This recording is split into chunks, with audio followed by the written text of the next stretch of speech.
구약 성경 열왕기상 18장 30절에서 40절까지 말씀입니다. 제가 가진 성경은 구약 548페이지, 549페이지에 있습니다. 열왕기상 18장 30절부터 40절까지 말씀 제가 받들어 봉독하도록 하겠습니다. 엘리야가 모든 백성을 향하여 이르되 내게로 가까이 오라. 백성이 다 그의 가까이 가매 그가 무너진 야훼 제단을 수축하되 야곱의 아들들의 지파의 수요를 따라 엘리야가 돌 12개를 취하니 이 야곱은 옛적에 야훼의 말씀이 임하여 이르시기를 내 이름을 이스라엘이라 하리라 하신 자더라. 그가 야훼 이름을 의지하여 그 돌로 제단을 쌓고 제단을 돌아가며 곡식 종자 두세 알을 둘 만한 도랑을 만들고 또 나무를 버리고 송아지에 각을 떠서 나무 위에 놓고 이르되 통 넷에 물을 채워다가 번제물과 나무 위에 부으라 하고 또 이르되 다시 그리하라 하여 다시 그리하니 또 이르되 세 번째로 그리하라 하여 세 번째로 그리하니 물이 제단으로 두루 흐르고 도랑에도 물이 가득 찼더라. 저녁 소제 드릴 때에 이르러 선지자 엘리야가 나아가서 말하되 아브람과 이삭과 이스라엘 하나님 야훼여 주께서 이스라엘 중에서 하나님이신 것과 내가 주의 종인 것과 내가 주의 말씀대로 이 모든 일을 행하는 것을 오늘 알게 하옵소서. 야훼여 내게 응답하옵소서. 내게 응답하옵소서. 이 백성에게 주 야훼는 하나님이신 것과 주는 그들의 마음을 되돌이키심을 알게 하옵소서 하며 이에 야훼의 불이 내려서 번제물과 나무와 돌과 흙을 태우고 또 도랑에 물을 핥은지라. 모든 백성이 보고 엎드려 말하되 야훼 그는 하나님이시로다. 야훼 그는 하나님이시로다 하니 엘리야가 그들에게 이르되 바알의 선지자를 잡되 그들 중 하나도 도망하지 못하게 하라 하며 곧 잡은지라. 엘리야가 그들을 기손 시내로 내려다가 거기서 죽이니라. 아멘. 기도하겠습니다. 살아계신 하나님 은혜를 감사드립니다. 날마다 하나님 말씀으로 마음과 심령을 가득 채우게 하여 주시옵소서. 하나님 간절히 원하기는 세상 가운데 아직 퍼져 있는 이 코로나 바이러스가 속히 소멸되어지길 간절히 원합니다. 하나님 안전하게 하시고 평안하게 하옵소서. 하나님 아버지 강건하게 하옵소서. 지켜주시고 보호해 주시고 주의 은혜로 덮어 주시옵소서. 하나님 속히 모든 경제와 나라와 사회 문화 모든 부분들이 전과 같이 회복되어지길 간절히 원하오니 하나님 은혜를 부어주시고 주의 나라가 이 땅 가운데 편만히 임하게 도와주옵소서. 하나님 이 땅 가운데 교회들마다 재단마다 성령의 은혜를 부어주시고 하나님을 기억하고 하나님 뜻 가운데 나가는 몸된 재단들 위에 성령의 기름 부으심이 차고 넘치게 하시고 하나님의 뜻을 이루기에 부족함이 없도록 도와주옵소서. 귀한 성전에 임재하시고 또 그 은혜가 가정과 삶에 흘러넘치게 도와주시며 온 믿음의 권속들이 함께 예배하며 기도하며 나가는 귀한 삶이 될 수 있도록 성령님 인도하여 주시옵소서. 이 시간 하나님의 말씀을 함께 나눕니다. 하나님 기록된 말씀 가운데 주님께서 주시고자 하는 하나님의 마음을 알게 하시고 그 마음 붙잡고 삶을 살아나가기에 부족함이 없도록 성령 하나님 인도하여 주시옵소서. 감사드리며 예수님 이름으로 기도드리옵나이다. 아멘. 열왕기상 18장 30절에서 40절까지 말씀을 가지고 회복되어야 할 부분이라는 제목으로 같이 말씀을 나누도록 하겠습니다. 한국 전쟁사에서 임진왜란 중에서 있었던 명량해전이 있습니다. 그 명량해전은 역사의 길이 남을 일이고요. 또 다른 나라에서 해군들이 전략을 배울 때 꼭 참고를 한다고 합니다. 1592년 일본이 조선을 쳐들어옴으로 임진왜란이 시작됐습니다. 그러다 1597년 조선 수군과 일본 수군이 명량해협에서 붙었습니다. 싸움이 일어났습니다. 조선 수군의 배는 13척, 그리고 일본 수군의 배는 333척. 숫자로 보나 뭘로 보나 일본 수군이 이길 수밖에 없는 상황이었습니다. 그런데 이순신 장군이 이끄는 조선 수군 겨우 13척의 배를 가지고 무려 333척에 되는 일본 수군을 무찔렀습니다. 우리나라 배는 한 대도 격침당한 적이 없고 일본 배는 한 30여 척만 남기고 승리를 걸었던 그런 해전입니다. 명랑해전의 얘기를 들으면 전략이 얼마나 중요하는지, 그리고 그 승리가 얼마나 기쁜지 또 모든 사람들이 함께 느낄 수가 있습니다. 그런데 오늘 성경의 말씀 보면은 이보다 더 큰 승리에 관한 얘기가 있습니다. 850대 1, 저희가 잘 알고 있는 엘리야에 관한 이야기입니다. 바알 제사장들, 아세라 제사장들 850명과 갈멜산에서 영적 전쟁을 벌여서 승리했던 엘리야에 관한 이야기. 근데 오늘 엘리야에 관한 이야기 가운데에서 조금 잘 보고 지나가지 않았던 부분들을 좀 같이 보려고 합니다. 엘리야 선지자가 활동했던 시대는 이스라엘이 영적으로 타락한 시대였습니다. 당시 이스라엘 왕은 아합이었고요. 아합의 아내는 이세벨이었습니다. 이방 여인이었고요. 이방 여인이 섬겼던 바알신, 그 바알신을 데리고 들어옴으로 말미암아서 이스라엘 백성들이 바알을 섬길 수밖에 없게 됐습니다. 가장 암흑한 시대, 가장 힘들었던 시대라고 해도 과언이 아닐 것입니다. 아합왕이 20년을 통치를 했습니다. 그 20년을 이스라엘을 다스리는 그 동안에 하나님을 섬기는 이스라엘 백성들이 하나님을 버리고 우상을 섬기는 이방 국가로, 우상 섬기는 국가로 전락을 하게 되어졌습니다. 하나님께서 엘리야 선지자를 보내주시고 그로 말미암아서 아합 왕에게 이제 제한을 벌렸습니다. 그 제한이 저희가 잘 알고 있는 갈멜산 전투입니다. 야훼 하나님이 참신인지 아니면 바알이 참신인지 가려보자라는 겁니다. 갈멜산에 제단을 쌓고서 그 제단에 불이 내리는 쪽, 그쪽이 참신이다 라고 제안을 하고 850명과 이 엘리야 선지자 850명대 한 명이 벌였던 영적 전쟁, 이것이 갈멜산 전쟁, 오늘 읽었던 본문의 내용입니다. 850명과 함께 싸워야 될 엘리야 선지자, 어찌 보면 숫자적으로 좀 위축이 되어지고 좀 소심해질 수도 있었는데 전혀 그런 모습이 없었습니다. 선뜻 엘리야 선지자는 바알과 아세라 선지자들에게 먼저 한번 해봐라 라고 제안을 했습니다. 오늘 이것도 본문은 아니지만 열왕기상 18장 25절 말씀 보시면 이렇게 제안을 합니다. 엘리야가 바알의 선지자들에게 이르되 너희는 많으니 먼저 송아지 한 마리를 택하여 잡고 너의 신의 이름을 부르라. 그러나 불을 붙이지 말라. 그들이 거짓말을 좀 잘하나 보죠. 불을 붙이지 말라. 먼저 제단에 제사를 드리라라는 겁니다. 이 갈멜산에 이제 난리가 났습니다. 850명의 제사장들, 이방신들이 제단을 쌓고 송아지를 잡고 제물을 올려놓고 바알신, 아세라신 이름을 부르면서 불을 내려달라고 소리를 지르기 시작을 했습니다. 아침부터 이것이 시작이 되어졌습니다. 그런데 점심때가 되어져도 어떤 일도 일어나지 않았습니다.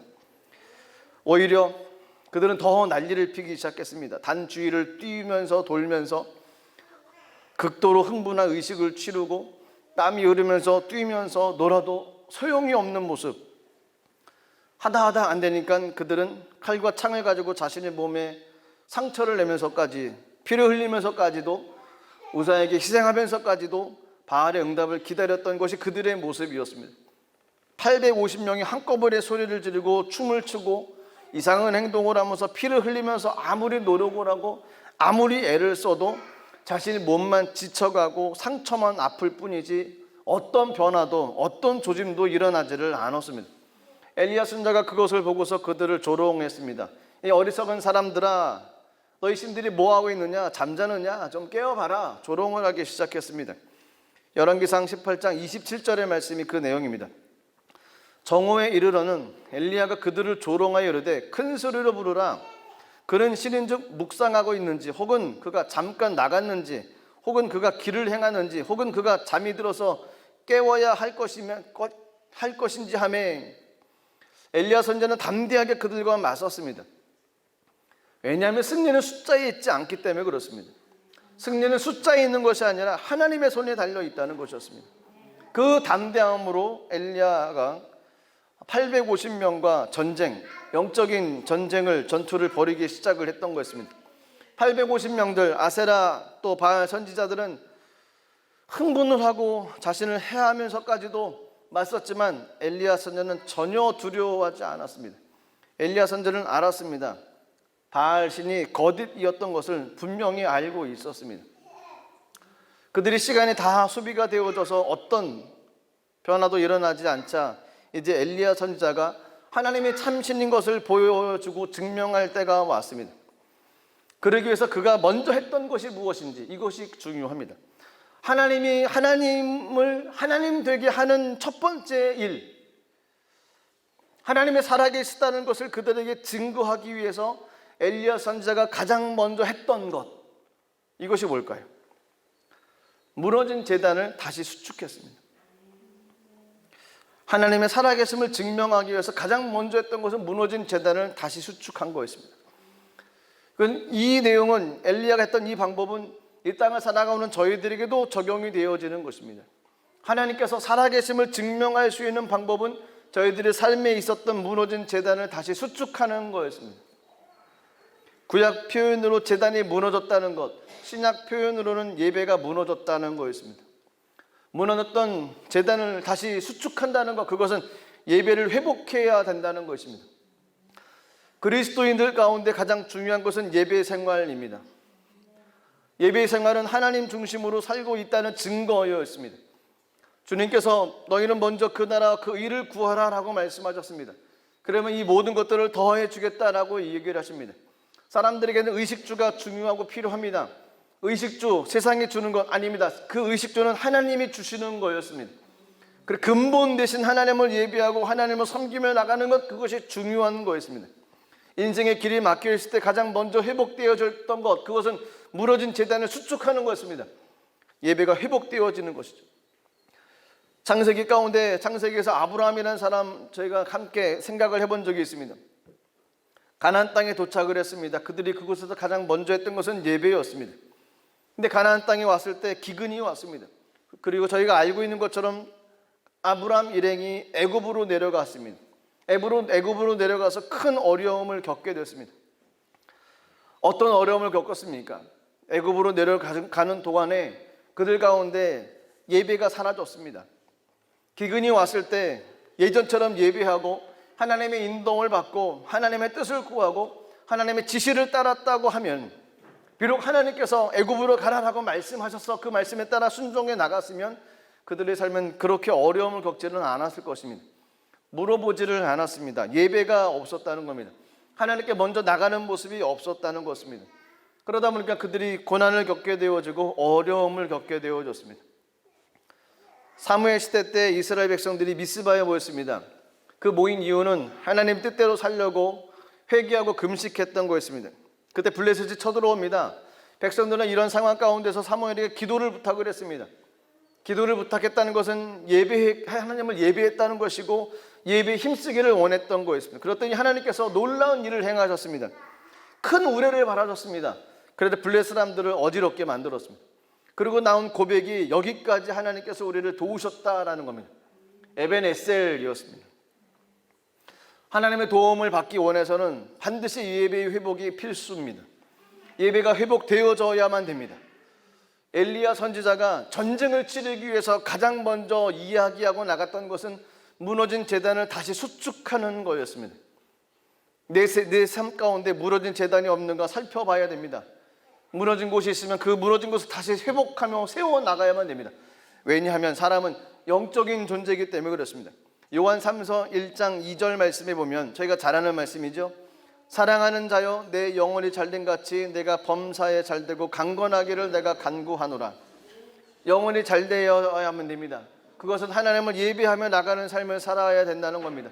하나님을 의식하고 삶을 살아가야 된다는 겁니다.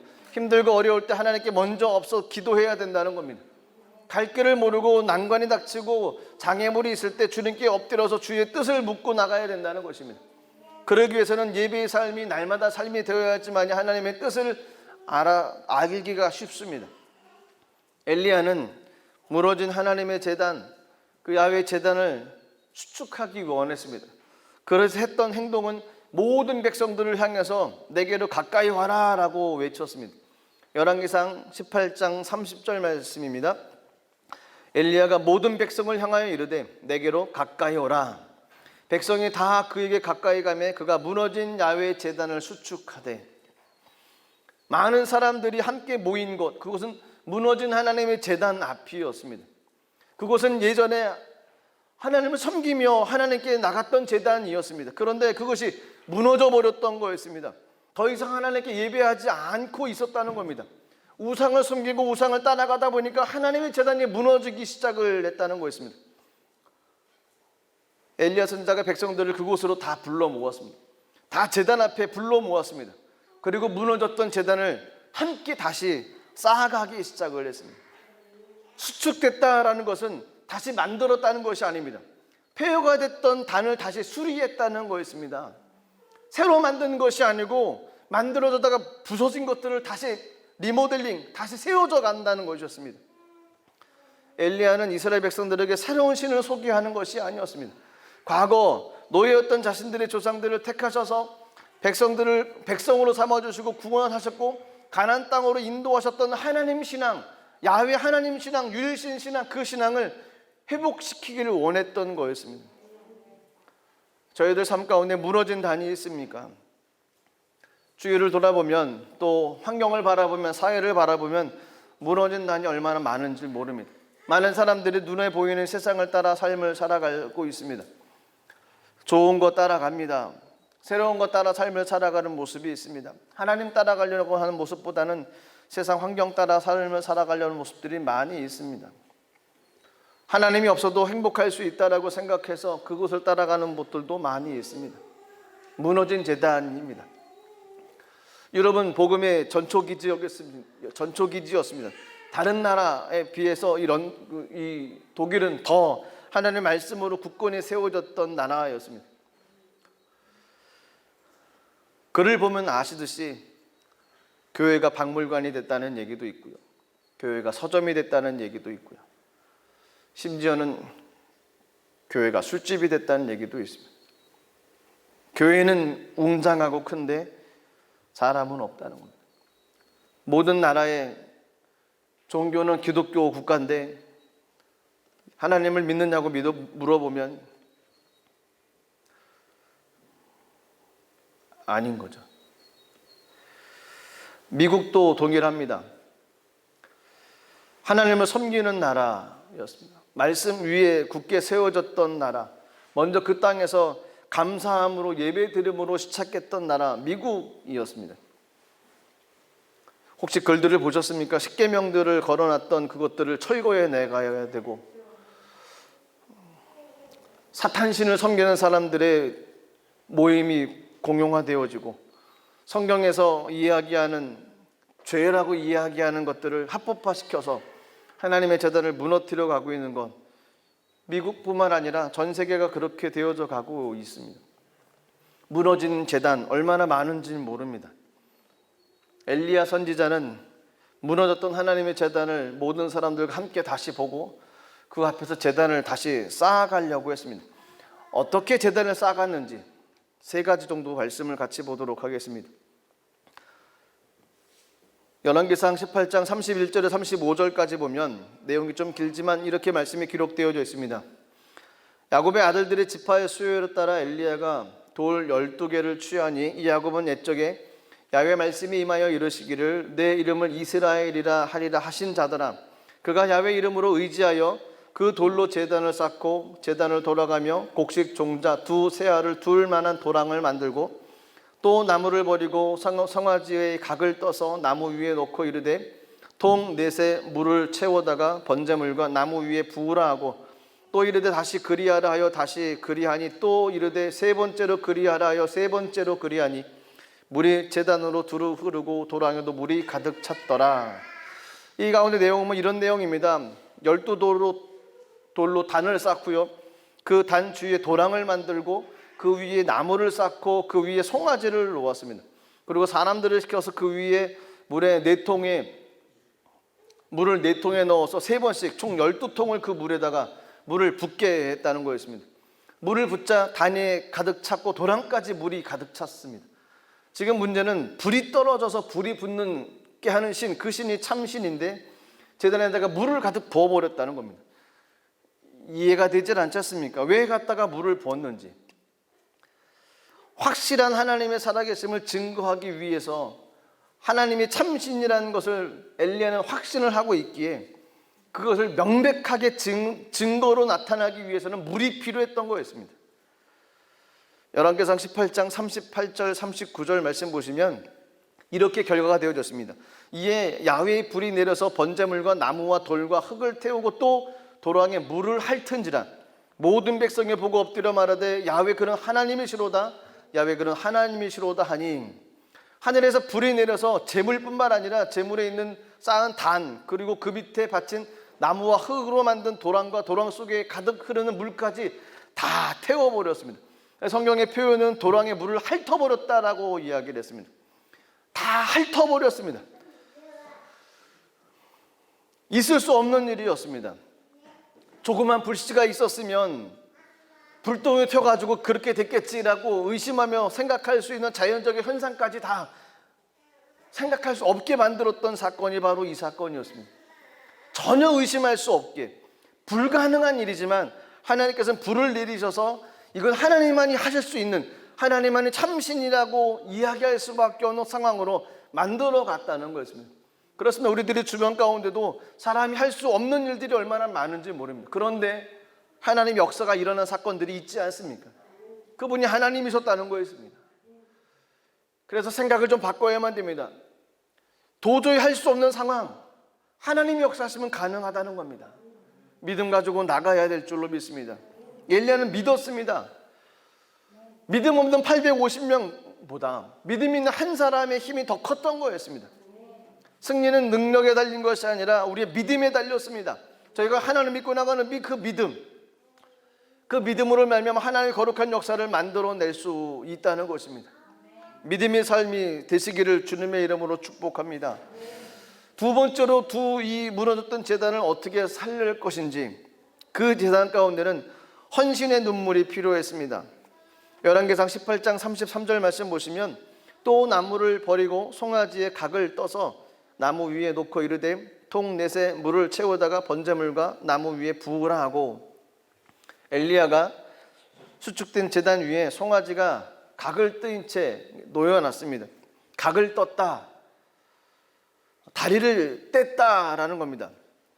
이 말은 번제 드릴 때 제물의 머리를 자르고 내 다리를 자르고 배를 갈라서 더러운 것들을 빼내고 제단 위에 올려놓는 것을 이야기를 합니다. 결국 그것은 제단 위에서 드려질 제물, 즉 우리들의 헌신을 얘기를 하는 거였습니다. 저희가 구원받은 순간 우리들은 하나님 것으로 소속이 되어집니다.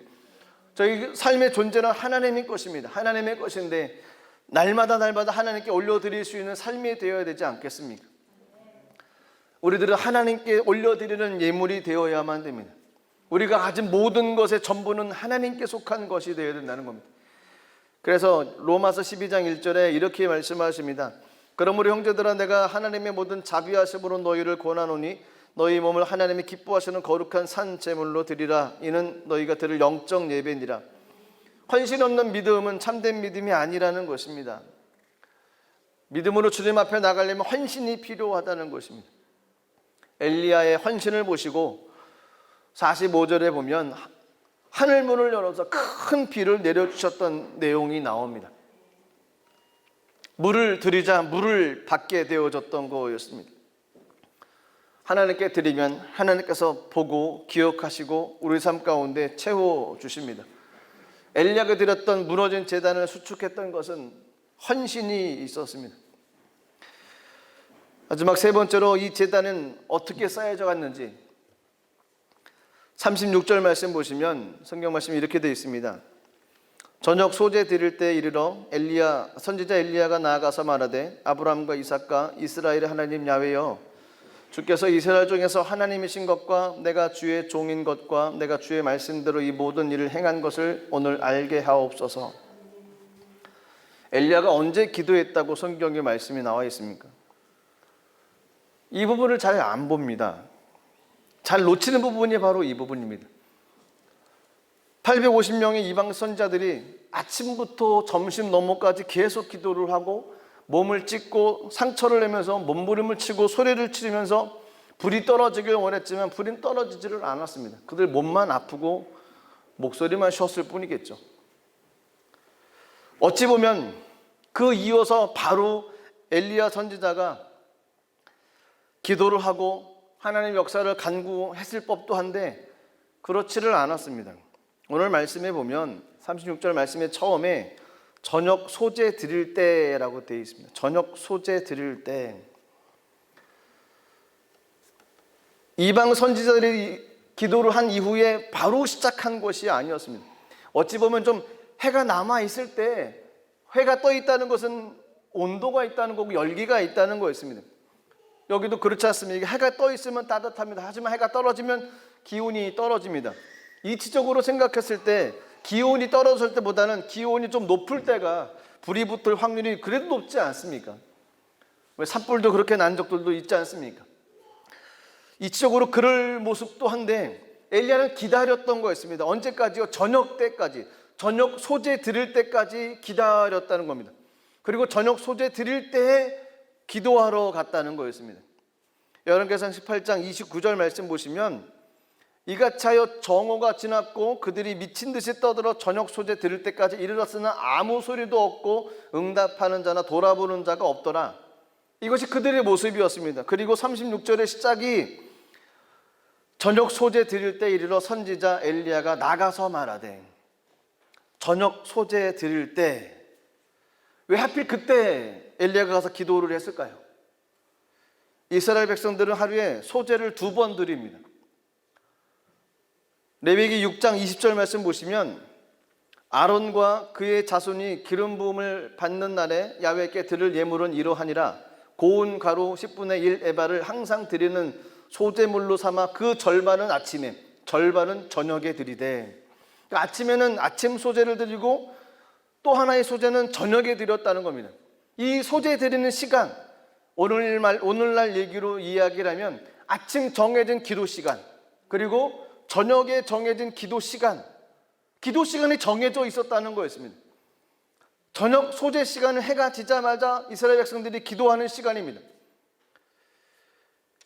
레위기에 나오는 5가지 제사제가 있습니다. 그 중에서 야훼께 향기로운 제사를 드릴 수 있는 제사는 3개입니다. 번제, 소제, 화목제. 그 중에서 동물의 피와 관계없이 곡식으로 드리는 유일한 제사가 소제입니다. 지금도 유대인들은 해가 지면 합달라 예식이라고 해서 기도 시간을 갖는다고 합니다.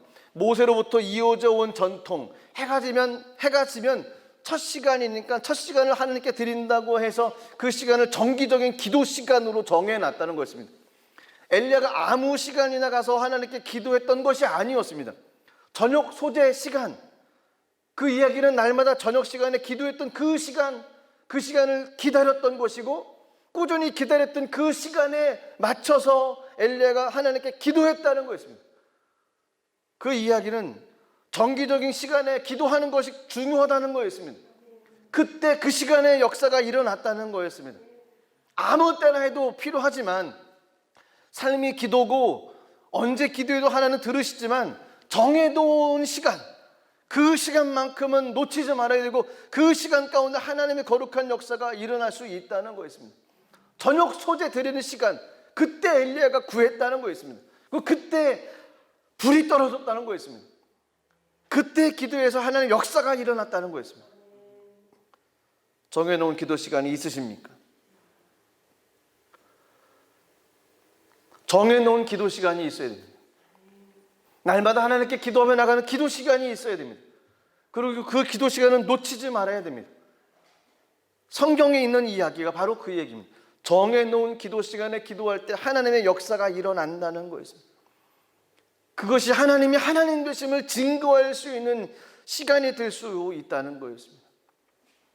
엘리야 선지자와 850명의 이방 선지자들의 영적인 싸움은, 이제 갈멜살 싸움은 이제 그 싸움에서 이겼다, 승리했다 여러 가지 방법이 있지만 이 부분을 자꾸 많이 놓칩니다. 저녁 소재 시간에 기도했던 엘리야. 주님께서 원하셨던 것은 전쟁의 승리는 무너졌던 제단을 다시 수축하는 것부터 시작이 되었습니다. 저와 여러분들의 삶에 무너졌던 예배의 삶을 다시 회복시키는 것으로부터 저희들이 삶이 있어서 싸우는 영적인 순간 가운데 승패가 갈립니다. 무너졌던 제단을 수축해야만 됩니다.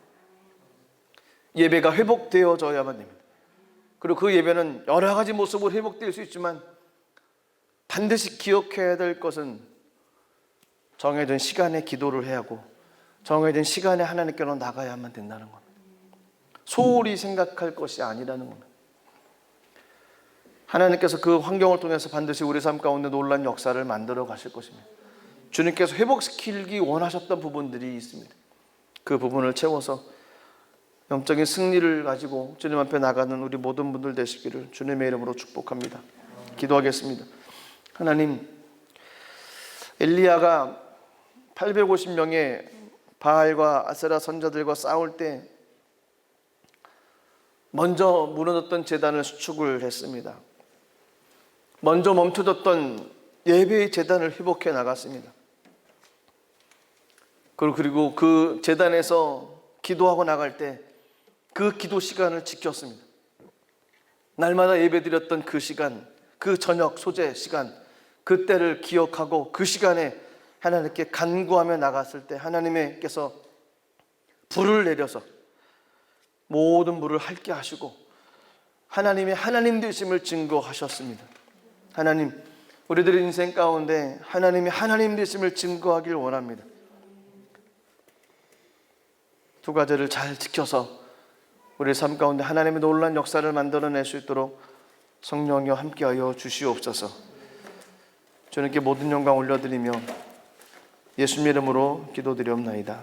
아멘. 우리 마지막으로 찬양 드렸던 내가 주인 삼은 모든